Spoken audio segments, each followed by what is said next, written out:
தமிழக அரசியலில் இருக்கும் ஒரே அரைவேக்காடு பாஜக மாநில தலைவர் அண்ணாமலை என்று அதிமுக முன்னாள் அமைச்சர் செல்லூர் ராஜு கடுமையாக விமர்சித்துள்ளார். அரைவேக்காடு பொதுவாக தமிழ்நாட்டில் ஒரு அரைவேக்காடு யாருன்னு கேட்டால் எல்லாருக்குமே தெரியும். அண்ணாமலை தான் அரைவேக்காடு. இருக்கிறதுலே அரைவேக்காடு யாருன்னா அரசியலில் ஒரு ஆளுங்கட்சி மத்தியில் ஆளுகிற கட்சியினுடைய தலைவர், மாநில கட்சியினுடைய தலைவர் என்ற மம்மதையில் அவர் யார் மறைந்த தலைவர்களை குறைவாக மதிப்பிடுவது, மதிக்காதது, இதெல்லாம் பார்த்தா அவருடைய நிலைப்பாடெல்லாம் பார்த்தா உண்மையிலே ஒரு அரைவேக்காடுத்தனமாக பண்ணுறவர் அண்ணாமலை தான். அவர் போய் எங்கள் பொதுச் செயலாளர் சொல்கிறாருன்னா இதை காட்டிலும் ஒரு இது இருக்கா? நேற்று வரைக்கும் நீ உனக்கு என்ன தெரியும்? அரசியல்னா நீ கற்றுக்குட்டி.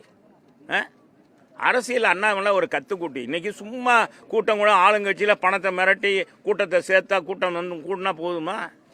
இது எப்பவுமே இருக்கிறது தான். தேர்தலில் நான் சொல்லி முடிச்சுக்கிறேன். தேர்தல் முடிஞ்ச பிறகு தான், வாக்கு பெட்டியை திறந்த பிறகு தான், வாக்கு சீட்டை பார்த்த பிறகு தான் பிஜேபிக்கு தமிழக மக்கள் எவ்வளவு தூரம் ஆப்பு வச்சிருக்காங்க அப்படின்றது தெரியும். அப்போ அதுக்கு பிறகு அண்ணாமலை இருப்பாரா தொடர்வாரான்றது அப்புறமா தெரியும். எனவே ஒரு கட்சி என்பது எப்படி இருக்கணும்? பொது வாழ்க்கையில் ஒரு கட்சின்னா, ஒரு அரசியல் இயக்கம்னா எல்லா சமூகத்திலையும் எல்லா மதத்திலையும் அரவணைச்சு போகிற அரசியல் இயக்கமாக இருக்கணும். ஆனால் பாரதிய ஜனதா அப்படி அல்ல. ஒரு மதத்தை முன்னிறுத்தி நடத்துகிறது என்பது தான் இன்னைக்கு எல்லாருடைய மனவேதனை. எனவே இந்த மாதிரி இதில் ஒரு கட்சியில் இன்றைக்கி கூட்டத்தை பார்த்த உடனே, மோடிஜியை பார்த்து, பாரத பிரதமரை பார்த்து கூட்டத்தை சேர்த்து உட்கார வச்ச உடனே அதெல்லாம் என்ன கூட்டம்? அழைத்து வரப்பட்ட கூட்டம் தானா? சேர்ந்த கூட்டமா?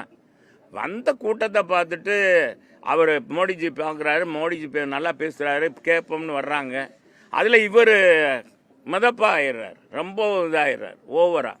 இதுக்கெல்லாம் தமிழ்நாட்டு மக்கள் எப்பவுமே இந்த மாதிரி இதாக பேசுகிறவங்களுக்கெல்லாம் நல்ல பதில் கொடுப்பாங்க. அது தேர்தல் முடிஞ்ச பிறகு தெரியும். இப்போ கூட்டணி கட்சியெல்லாம் அது என்ன, ஆளுங்கட்சி போனால் எந்த ஆளுங்கட்சி சேர்ந்தால் நல்லா இருக்கும் பசப்பா அப்படின்னு போகிறவங்க.